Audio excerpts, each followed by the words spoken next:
Welcome. My name is Sara, a trauma recovery coach with Full Circle Wellspring, and this is your Wellspring Wednesday. Let's tap into our inner wellspring today. This week I want to discuss easy versus simple.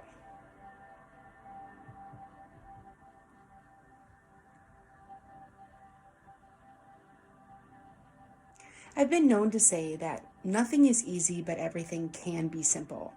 This isn't always the case, of course, but this kind of blanket statement or motto has been a constant reminder for myself in my own trauma recovery journey.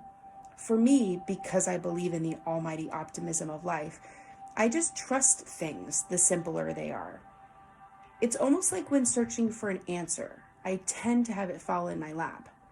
However, then when something comes too easy, I tend to be a skeptic.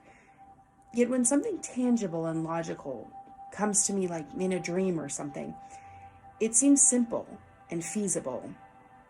This could be an answer to a question or a confirmation I needed for something, or the next right step that I'm searching for, maybe the proper response or something I have to do to move forward from a situation. However, this comes after me taking time to learn to self-trust and trust the universe. If you aren't there or you are bent toward pessimism, that's okay. I'm not going to try to change your mind. If you hear me out, though, I will challenge you with a concept that may turn into a powerful inner resource in your healing path. Either way is okay, but I'm going to share it because I believe it to be true, if only for my own life. The way toward self-realization is realizing who you are. The way toward self-actualization is actually realizing who you are. The end. Just kidding. Trauma survivors, all of us, we would love an easy solution, an easy cure. We want the PTSD to stop, the emotional disconnect to end, the relational and intimacy issues to just go away, the physical pain to be gone, etc., etc., etc. We know there isn't an easy one-step cure-all to fix each of us. What if it could be broken up into simpler steps, though? What if there was a perfect path for trauma recovery with your name on it? Different for each survivor, tailored to your specific trauma, your responses, coping skills, the after effects that you suffer. Instead of asking how can you live your best life, what if we asked ourselves how should we live it? What I mean by that is, what if we had a felt sense of knowing in our gut that is our authentic self, that is guiding us back to our truth? I don't say this to sound woo-woo. I'm not woo-woo. I'm just woo. I do believe that survivors have their own tools and keys buried inside of them like a hidden treasure. Sure, trauma covered it up with earth and magma, rocks, like a volcano that covers everything it touches. But underneath is still preserved the tools you were born with, the person you are even before your trauma, the purpose, the passion, the right path for your life. Now, those tools may be altered from the lava, ash, and soot. They may work differently, and they, along with you, have been changed forever. That's all true. It's also true that the coming back to yourself is the healing. Then you realize, uncover, and rediscover, or maybe just discover for the first time, who you are. This cannot be an easy task, but it can be simple if you trust that you are still in there. If you are sure that you're in there, you would be willing to do the work and set a plan and show up for yourself over and over. The rest can be simpler after that. Your self-actualization can then be freed to bubble over and do great things.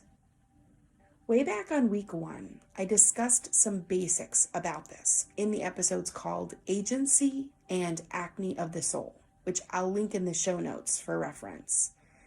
Finding what works for you and what you actually need is a part of a self-inquiry process. If you're struggling with sifting through this, I do recommend asking your trauma recovery coach or therapist for help.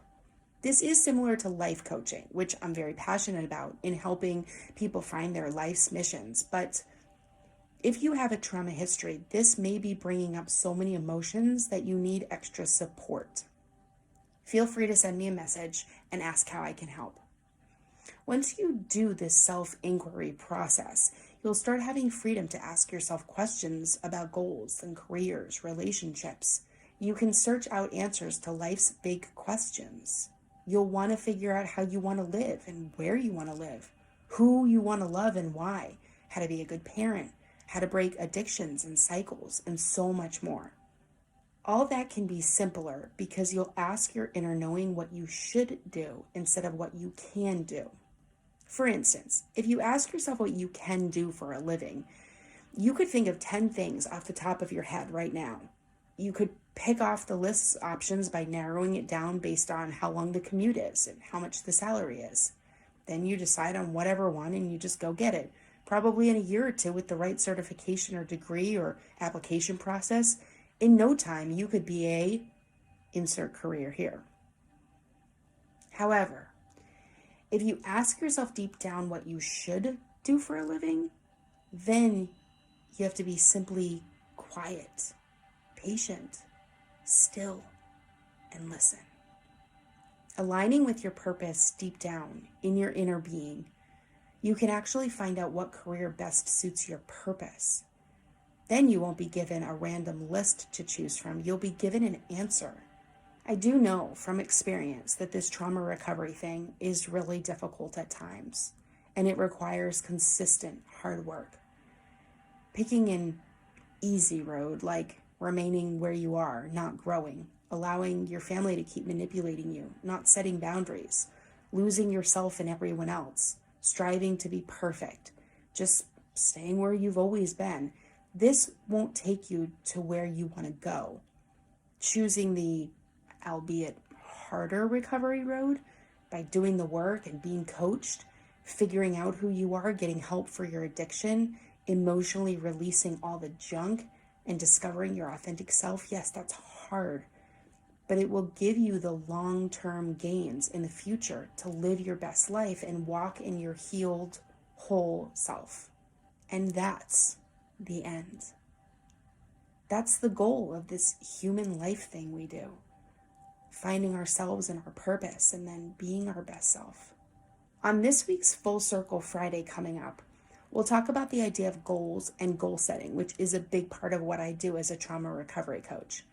So if you're feeling overwhelmed at the challenge today, just send me a message and let me know. Linked down in the show notes is my website. Just click on the Connect tab and let me know how you're feeling.